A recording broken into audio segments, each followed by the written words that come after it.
Bukas na gaganapin ang kauna-unahang Family Congress ng Diocese of Legazpi. Ayon kay Father Dave Ramoso, chairman ng Diocesan Commission on Family and Life o DCFL, ang naturang pagtitipon ay kaugnay ng kanilang 75th Diamond Jubilee Celebration na gaganapin alas 8 ng umaga hanggang alas 5 ng hapon sa Ibalong Centrum for Recreation. Inaasahan aniya nilang lalahukan ito ng mahigit 5,000 individual mula pa sa iba't ibang panig ng Kabikolan.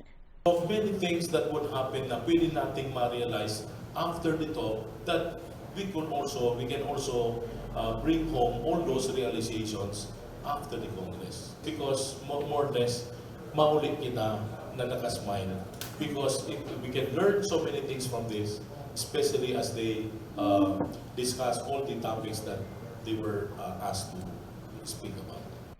Dagdag pa niya, layunin ng pagtitipon na palakasin ang pagsasamahan ng bawat pamilyang Bicolano na isa sa mga pangunahing pundasyon ng simbahan at lipunan. Especially with all this, the talk also of Dr. Daphne Ong, which we have been witnesses of this when we had that in the national attendance of the family life. It was really very very enlightening on the part of the educators, so yung mga nag-attend doon, na mas maintindihan natin, halimbawa dito sa pag sinabi nating mental health issues, pwedeng yung ibang mga i-involve hindi lang sa substance, kundi mas mahalaga yung mga lalong-lalo na yung mga anxiety. Bahagi ng pagtitipon ang mahalagang talakayan na pangungunahan ng mga kilalang eksperto sa bansa. Ilan sa mga isyung nakatakdang pag-usapan ng family mental health sa makabagong panahon at teknolohiya. Pinaka-importante lang dito is that this will be another learning for all the participants.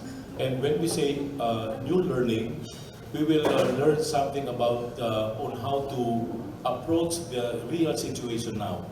Kaya importante kaya na hindi lang yung sasabihin natin na, ay, digital age na yan, tanggapin na lang natin yan. Hindi lang yan.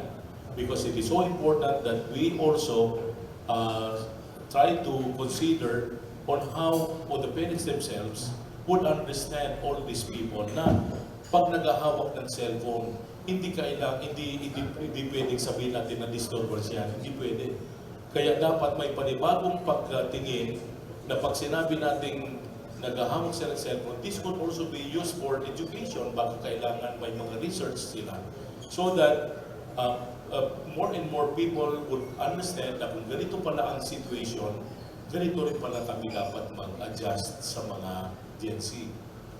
May tema ang aktibidad na Family Blessed, Nourished, and Sent Forth with Mary. Para sa mga balitang Tatak Bicol, Angeline Dagta.